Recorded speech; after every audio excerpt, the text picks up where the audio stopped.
નમસ્કાર મિત્રો, રાધે રાધે, જય શ્રી કૃષ્ણ. મિત્રો, વ્યક્તિ જે રીતે સૂવે છે તેનાથી તેના જીવન પર સકારાત્મક કે નકારાત્મક અસર પડી શકે છે. ખાસ કરીને ઘરની લક્ષ્મી એટલે કે ઘરની સ્ત્રી કેવી રીતે સૂવે છે તેના પર ઘરનું ભાગ્ય નિર્ભર કરે છે. ઘરમાં ગરીબી અને પરેશાનીઓ લાવે છે, પરંતુ જો સ્ત્રી યોગ્ય દિશામાં માથું રાખીને સૂવે છે તો ચોક્કસથી દેવી લક્ષ્મી પ્રસન્ન થઈને ઘરમાં પ્રવેશ કરે છે.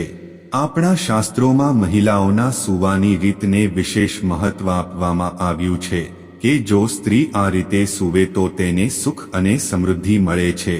આપણા ઋષિમુનિઓ અત્યંત જ્ઞાની અને વિદ્વાન હતા. જગતના કલ્યાણ માટે તેઓએ બ્રહ્મચર્ય વગેરે વ્રતનું પાલન કર્યું હતું. તેઓએ મહાન કાર્ય કર્યું છે. તેઓએ પોતાની યોગ વિદ્યા, જ્ઞાન અને અનુભવના આધારે પ્રાચીન ગ્રંથો અને પુરાણોની રચના કરી છે અને ભગવાન દ્વારા પ્રાપ્ત જ્ઞાનને શાસ્ત્રો દ્વારા મનુષ્યો સુધી પહોંચાડવાનું પણ મહાન કાર્ય કર્યું છે. આપણા ધર્મશાસ્ત્રમાં બંને સ્ત્રી પુરુષ સવારે ઉઠવાથી લઈને રાત્રે સૂવા સુધીની તમામ રોજિંદી પ્રવૃત્તિઓને લગતા મહત્વના નિયમો વિશે આપણા શાસ્ત્રોમાં મહત્વના નિયમોનું વર્ણન કરવામાં આવ્યું છે.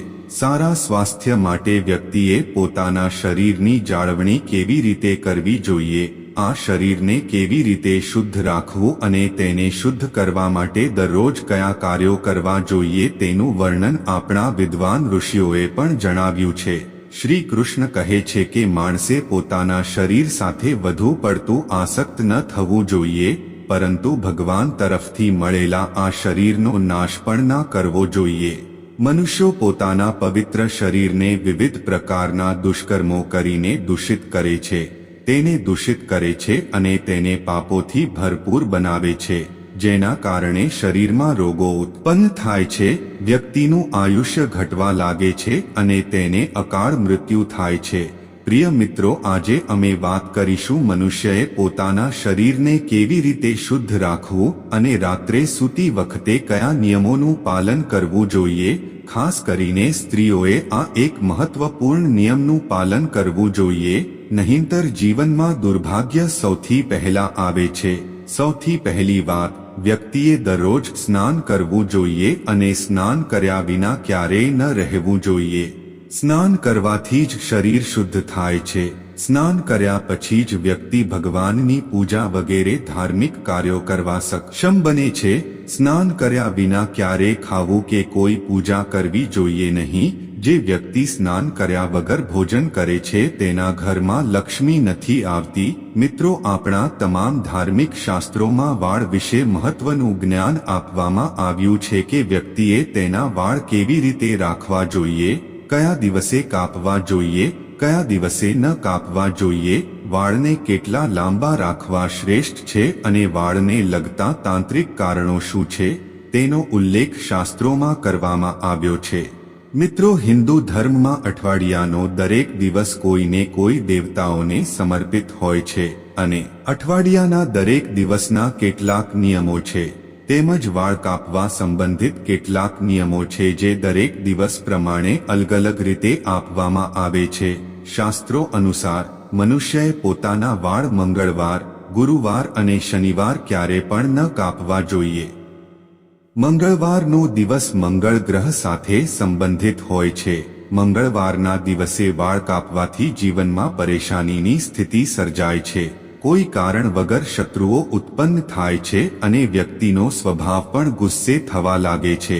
ગુરુવારે પણ વાળ ન કાપવા જોઈએ, જેનાથી ગુરુ ગ્રહ કમજોર થઈ શકે છે અને વ્યક્તિનું આયુષ્ય પણ ઘટે છે. એવું માનવામાં આવે છે કે આ દિવસે વાળ કાપવાથી ધનનો નાશ થાય છે અને ગરીબી પણ આવે છે. શનિવારના દિવસે પણ વાળ કપાવવાની મનાઈ છે. શનિવારનો સંબંધ શનિ ગ્રહ સાથે છે. આ દિવસે વાળ કાપવાથી અશુભ ઘટનાઓ બનવા લાગે છે. શાસ્ત્રોમાં મંગળવાર, ગુરુવાર અને શનિવારે વાળ ન કાપવાની સલાહ આપવામાં આવી છે, પરંતુ બુધવાર, શુક્રવાર અને રવિવાર વાળ કપાવવા માટે શુભ માનવામાં આવે છે. આમાંથી શુક્રવાર વાળ કાપવા માટેનો સૌથી શુભ દિવસ માનવામાં આવે છે. આ દિવસે વાળ કપાવવાથી જીવનમાં સુખ શાંતિ આવે છે અને સંપત્તિમાં વધારો થાય છે। મિત્રો, શાસ્ત્રો અનુસાર વાતાવરણમાં કેટલીક તરંગો એટલે કે સૂક્ષ્મ ઉર્જા હોય છે જે આપણી આંખોને દેખાતી નથી। આ સૂક્ષ્મ ઉર્જા આપણી તમામ પ્રવૃત્તિઓને અસર કરે છે, પરંતુ કેટલીક વિશેષતાઓ પર આ તરંગો ખૂબ જ સક્રિય અથવા મજબૂત બને છે। તેથી જ આ તારીખો પર વાળ ન કાપવા જોઈએ। અમાવસ્યા પૂર્ણિમાના દિવસે વાળ કાપવા ખૂબ જ અશુભ માનવામાં આવે છે। જે આ દિવસે વાળ કાપે છે તેના જીવનમાં નકારાત્મકતા અને દુર્ભાગ્ય આવે છે। રાત્રિના સમયે પણ વાળ નખ આપવા જોઈએ। આ સમય વાતાવરણમાં તામસિક અને નકારાત્મક ઉર્જાનો વધુ પ્રવાહ હોય છે, જેની સીધી અસર આપણા મગજ પર પડે છે। તેથી જ રાત્રે વાળ ન કાપવાની સલાહ આપવામાં આવે છે। સાથે જ શાસ્ત્રો અનુસાર શ્રાવણ માસ, સંક્રાંતિ, ગ્રહણ વગેરે પવિત્ર તહેવારોમાં પણ આ દિવસોમાં તમારે તમારા વાળ કાપવા એ પાપ છે અને તમારા જીવનમાં દુર્ભાગ્ય લાવે છે। તમારા જન્મદિવસ પર તમારા વાળ કાપવા પણ અશુભ માનવામાં આવે છે। પ્રિય મિત્રો, ચાલો હવે જાણીએ કે સ્ત્રીઓ માટે વાળને લગતા મહત્વના નિયમો શું છે। શાસ્ત્રો અનુસાર કાળા વાળ જાડા હોવા જોઈએ અને લાંબા વાળ એ સ્ત્રીનું આભૂષણ છે। વાળ જ સ્ત્રીઓમાં પવિત્રતા અને પવિત્રતા લાવે છે। પ્રાચીન સમયથી લાંબા મહિલાઓના વાળને તેમની સુંદરતાનું પ્રતીક માનવામાં આવે છે। પરંતુ તમે બધાએ લાંબા વાળ સાથે જોડાયેલી મહત્વની વાતનું ધ્યાન રાખવું જોઈએ। કહેવાય છે કે મહિલાઓના વાળ કમરથી નીચે ન પહોંચવા જોઈએ અને જો તેમ થાય તો તેને બાંધવા જોઈએ, એવી રીતે કે તે જમીનને સ્પર્શે નહીં। મહિલાઓના વાળ ખૂબ જ સંવેદનશીલ હોય છે। જ્યારે વાળ જમીન પર અથડાય છે ત્યારે નકારાત્મક ઉર્જા જમીન પર ફેલાય છે। તે વાળ દ્વારા મગજમાં પ્રવેશ કરે છે, જેના કારણે વ્યક્તિએ નકારાત્મક પરિણામો ભોગવવા પડે છે। શાસ્ત્રોમાં કહેવાયું છે કે મહિલાઓએ ક્યારે પણ પોતાના વાળ ગંદા ન રાખવા જોઈએ। આનાથી દેવી લક્ષ્મી ગુસ્સે થાય છે। સાથે જ મહિલાઓએ તેનાથી બચવા માટે વાળમાં સિંદૂર લગાવવું જોઈએ। મહિલાઓને સૌભાગ્ય પ્રાપ્ત થાય છે। સ્ત્રીઓએ હંમેશા પોતાના વાળ સાફ રાખવા જોઈએ। તેની પાછળનું ધાર્મિક કારણ આ તો વાળ સાફ હોય તો માથું ખંજવાળતું નથી અને માથું હંમેશા ખંજવાળ રાખવાનું શાસ્ત્રોમાં અશુભ ફળ માનવામાં આવ્યું છે। ગરુડ પુરાણમાં કહેવાયું છે કે જે સ્ત્રી પૂજા કરે છે તેના વાળમાં ખંજવાળ આવે છે, તેણીની પૂજા નિષ્ફળ જાય છે। સ્ત્રીઓએ તેમના વાળમાં કાંસકો કરતી વખતે થોડા વાળ નીકળી જાય છે તેને કોઈક એવી જગ્યાએ ફેંકો કોઈની નજરમાં ન આવે। ગમે ત્યાં ફેંકવાથી તેનો દુરુપયોગ પણ થઈ શકે છે, કારણ કે લાંબા વાળ હંમેશા તંત્ર મંત્ર સાધના અને મેલીવિદ્યામાં ઉપયોગ થાય છે અને તેની અસર વાળ ધરાવનાર વ્યક્તિ પર પડે છે। તેથી સ્ત્રીઓ હંમેશા પોતાના વાળની સંભાળ રાખે છે, તેનું ધ્યાન રાખવું જોઈએ। શાસ્ત્રો અનુસાર સ્ત્રીઓએ માસિક ધર્મના 3 દિવસ સુધી વાળ ન ધોવા જોઈએ અને વાળ કપાવવા પણ ન જોઈએ। વૈજ્ઞાનિક દ્રષ્ટિકોણથી જોવામાં આવે તો માસિક સ્રાવ દરમિયાન આપણું શરીર ખૂબ જ નબળું હોય છે અને આ સમયે કોઈ કંઈ કરી શકતું નથી। વ્યક્તિએ એવું કામ ન કરવું જોઈએ જેમાં વધુ ઉર્જાની જરૂર હોય। ક્યારે પણ સૂર્યાસ્ત પછી કે સૂર્યાસ્તના સમયે વાળ ન થવા જોઈએ। આવું કરવું અશુભ માનવામાં આવે છે।